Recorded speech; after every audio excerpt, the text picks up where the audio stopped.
Hi everyone, welcome to అపూర్వ వంటలు. ఇవాళైతే ఈ వీడియోలో నా ఫేవరెట్ కొత్తిమీర నిల్వ పచ్చడిని మీతో షేర్ చేస్తున్నాను. ఎప్పుడైనా కొత్తిమీర ఎక్కువ క్వాంటిటీలో ఇంటికి తెచ్చినప్పుడు ఈ నిల్వ పచ్చడిని తయారు చేసి మీ ఇంట్లో వాళ్ళకి రుచి చూపించారంటే మళ్ళీ ఈ నిల్వ పచ్చడిని అడిగి మరీ తయారు చేయించుకుంటారు.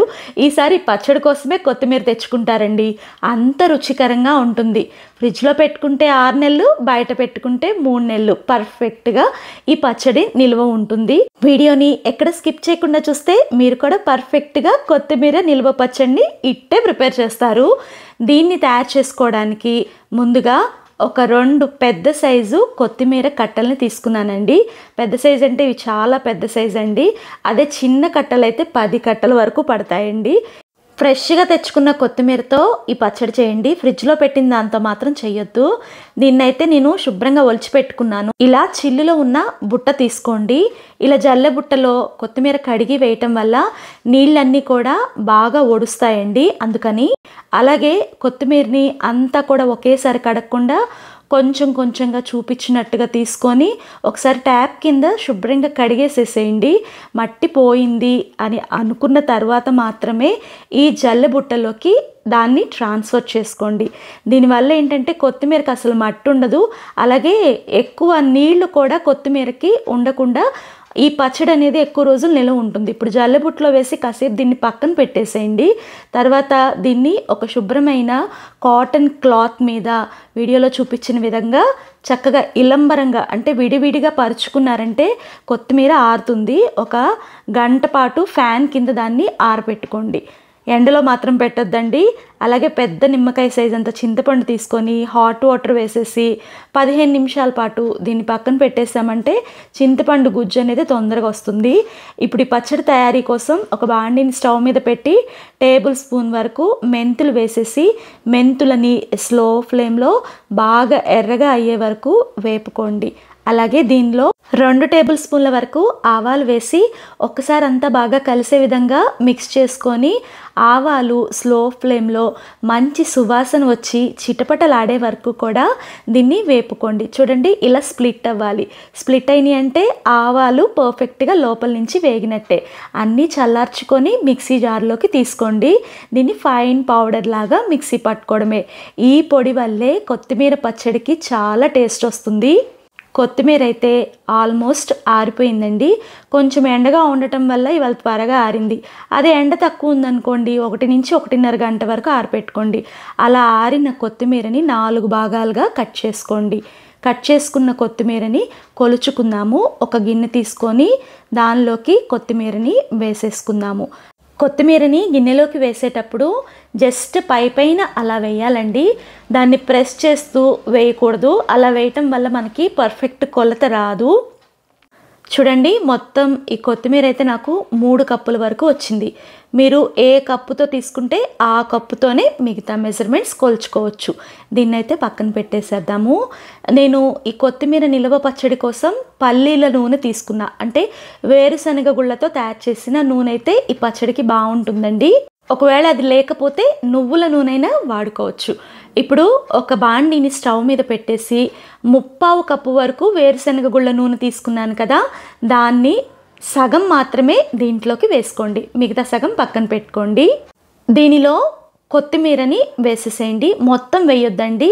కొత్తిమీరలో ఒక 1/4 భాగం వేసి అది కొంచెం వేపుకున్న తర్వాత మళ్ళీ ఇంకొక 1/4 భాగం మళ్ళీ ఒకసారి దాన్నంతా మిక్స్ చేసుకొని మళ్ళీ 2 నిమిషాలు అది వేపుకున్న తర్వాత మళ్ళీ మిగతా భాగం వేసి వేపుకోండి.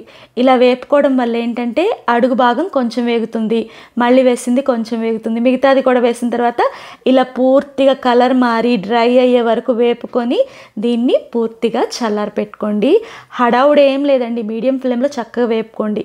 ఇక అదే నూనెలో నేను ఇందాక చింతపండు నానపెట్టాను కదా, దాని నుంచి గుజ్జు తీసా. అది కూడా చిక్కగా తీసానండి. ఎక్కువ నీళ్లు మాత్రం వేయొద్దండి. నీళ్లు వేయటం వల్ల పచ్చడి నిలవ ఉండదు. గుజ్జుని స్ట్రైన్ అవుట్ చేసేసుకోండి.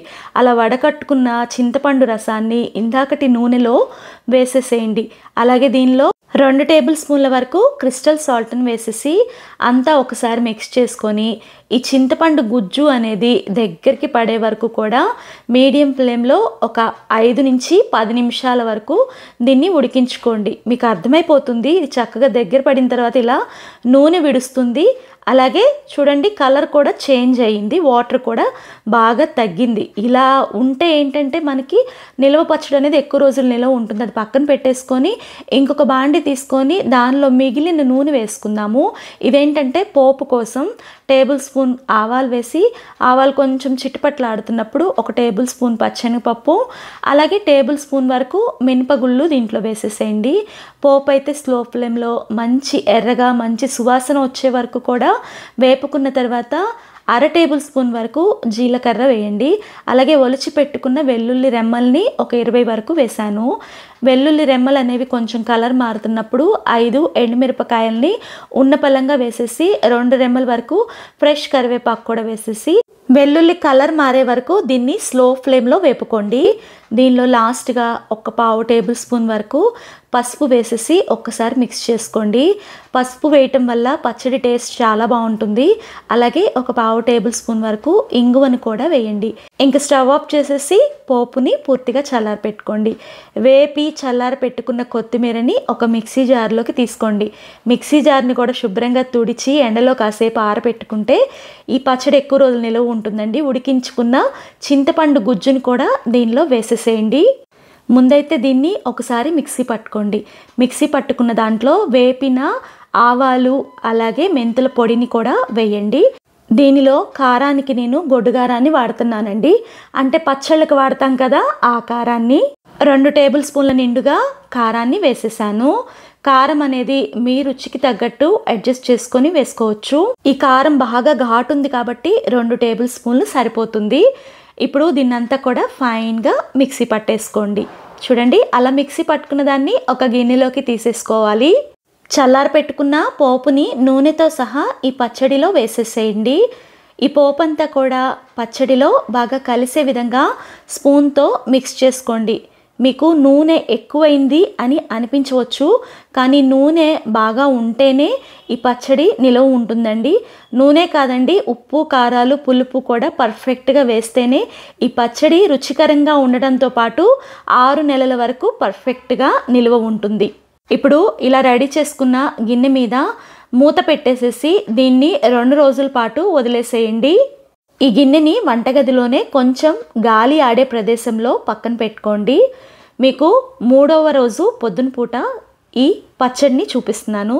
చూడండి మూత ఓపెన్ చేసి చూస్తే ఆయిల్ అనేది చుట్టూతా సపరేట్ అయి కనిపిస్తుంది. అలాగే వెల్లుల్లి రెబ్బలు కూడా బాగా ఊరినట్టు కనపడుతున్నాయి. మళ్ళీ కూడా ఇదంతా బాగా కలిసే విధంగా ఒక్కసారి స్పూన్ తోటి మిక్స్ చేసుకోండి. పచ్చడి వేయటానికి వాడే ఏ పాత్రనైనా శుభ్రంగా కడిగి తుడిచి ఆరబెట్టి వాడండి. అలాగే ఏ స్పూన్తో అయితే మనం పచ్చడి తీస్తామో దాన్ని కూడా శుభ్రంగా తుడిచి ఆ స్పూన్తో మాత్రమే పచ్చడిని తీసారంటే ఇది ఎక్కువ రోజుల పాటు నిలవ ఉంటుంది. ఎయిర్ టైట్ కంటైనర్లో లేదా గాజు సీసాలో కనుక ఈ పచ్చడిని భద్రపరుచుకున్నారంటే చాలా రోజులు నిలవ ఉంటుందండి. ఇప్పుడైతే వేడి వేడి అన్నాన్ని పచ్చడిలో వేసుకొని తింటే 2 ముద్దలు ఎక్కువే తింటారండి, అంత బాగుంటుంది. ఇది అన్నానికే కాదండి, చపాతీ దోశ ఇడ్లీకి కూడా కాంబినేషన్గా బాగుంటుంది. డెఫినెట్గా ఒక్కసారి నా స్టైల్లో ఈ కొత్తిమీర నిల్వ పచ్చడిని ప్రయత్నించి మీకు ఎలా వచ్చిందో కామెంట్ చేయండి.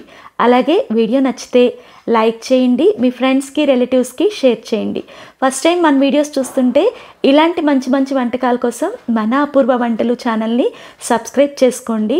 Thank you for watching. ఇంకొక హెల్తీ రెసిపీతో మీ ముందుంటాను. బాయ్ అండి.